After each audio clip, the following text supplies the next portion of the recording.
সরকার থেকে কোটি কোটি টাকা খরচ করে দেশের প্রথম সারির একজন আইনজীবীকে তিনি দাঁড় করিয়েছেন। এ বিষয়ে আমরা সেটাই তো বলছি, যদি সত্যিকারের অর্থে মুখ্যমন্ত্রীও চান, রাজ্য সরকার চায় যে তিলোত্তমার খুনিদের বিচার হোক, তিলোত্তমার পরিবার নয়, বাংলা যে আজকে বিচার চাওয়ার জন্য, বিচারের জন্য উত্তাল, বাংলাকেও বিচার দিতে হবে যদি চান, তাহলে আমি বলবো এই যে কোটি কোটি টাকা খরচ করে যে অ্যাডভোকেটসগুলো লাগাচ্ছেন সুপ্রিম কোর্টে, সেগুলো দেওয়া বন্ধ করুক।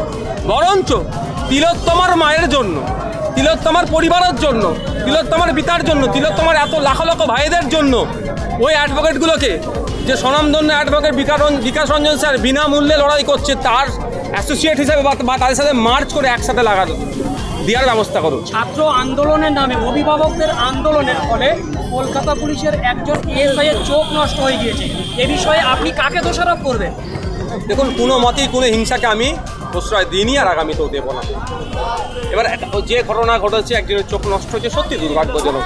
এটাও আপনাদের বলে রাখি, পুলিশের মারে 21শে জানুয়ারি 2022 সালে আমাদের ছেলের পায়ের হাড় ভেঙে গিয়েছিল, পা ভেঙে দিয়েছিল। তা আমি নির্দিষ্ট কোন পুলিশকে আমি দোষারোপ করবো বলুন? আমি সমস্ত পুলিশকে দোষারোপ করতে পারি না। আরজি কর কাণ্ডের পূর্বে বিভিন্ন ঘটনা ঘটেছিল, আদৌ বিচার এখনো পায়নি। আরজি কর কাণ্ডে কতটা সঠিক ন্যায় বিচার পাবে বলে আপনি মনে করেন? আরজি কর কাণ্ডে পূর্বে এইরকমভাবে বাংলার মানুষ বা রাজ্যের মানুষ, দেশের মানুষ বা বিদেশে এই ধরনের ভাবে স্বতঃস্ফূর্তভাবে ভাবেনি। এই স্বতঃস্ফূর্ততা যদি থাকে, বিচার দ্রুত পাবে, এবং রাজ্য সরকার যদি সিবিআইকে সহযোগিতা করে দ্রুত বিচার পাবে। এই রাজ্যের পুলিশ মন্ত্রী এবং মুখ্যমন্ত্রী তিনি এক প্রকারে জুনিয়র ডাক্তারদেরকে হুঁশিয়ারি দিয়েছে, কি বলবেন? দেখুন, আমি আদর কথাই বলবো, যদি ওনার সৎ সাহস থেকে কোনো একজন জুনিয়র ডাক্তারের নামে এফআইআর করে দেখান।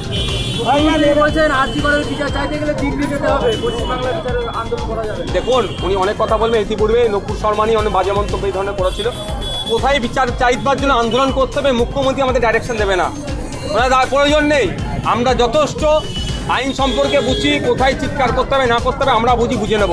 মুখ্যমন্ত্রী যদি সদিচ্ছা থাকে, ওনাদের বলুন যে কামদুনির ঘটনা কি হলো, সেটা দিল্লির হাতে এখন নয়, সিবিআইয়ের হাতে নয়।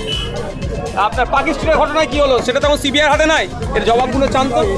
ভাইজান, বাংলার জনগণ বিচার চাইছে মমতা বন্দ্যোপাধ্যায়ের কাছে, তিনিও রাস্তায় বিচার চাইছে, তাহলে জনগণ কার কাছে বিচার? শুধু একটা কথা বলবো, চোর মাচায়ের শোর একটা মধ্যে সিনেমা আছে না, ওখানে এরকম এই যে বলছেন অনেকটা বিস্তারিত দিয়া। ভাইজান, আবু সিদ্দিক আনিস খান মারা গেল, এই নিয়ে কিন্তু আমাদের রাজ্য সরকার এবং রাজ্যের যে বিরোধী নেতারা আছে, যে টিএমসির সরকার, তার নেতৃত্বরা এবং তার নেতারা এখনো আমাদের মুখ খুললো না। এই আর্জিকল মামলা নিয়ে এতটা মুখ খুললো, এটা কি ভয় পাচ্ছে তাহলে? দেখুন, আমি একটা কথা বলি, কে কার জন্য মুখ খুলেনি বলে আমাকে বসে থাকতে হবে এরকম ব্যাপার না। প্রতিবাদ প্রতিরোধ করার জন্যই রাজনীতির ময়দানে এসেছি। যেখানে অন্যায় অত্যাচার হবে, সে প্রিয়াঙ্কা হাঁসদা হতে পারে, আবু সিদ্দিক হালদার হতে পারে, আনিস হতে পারে, তিলোত্তমা হতে পারে, আমরা রাস্তায় ছিলাম, আছি, আর থাকবো। আরজি কর কাণ্ডে আগামীতে আইএসএফ এর কি কর্মসূচি দেখতে পাবেন, সবগুলো কি আপনার সব বলা যায়?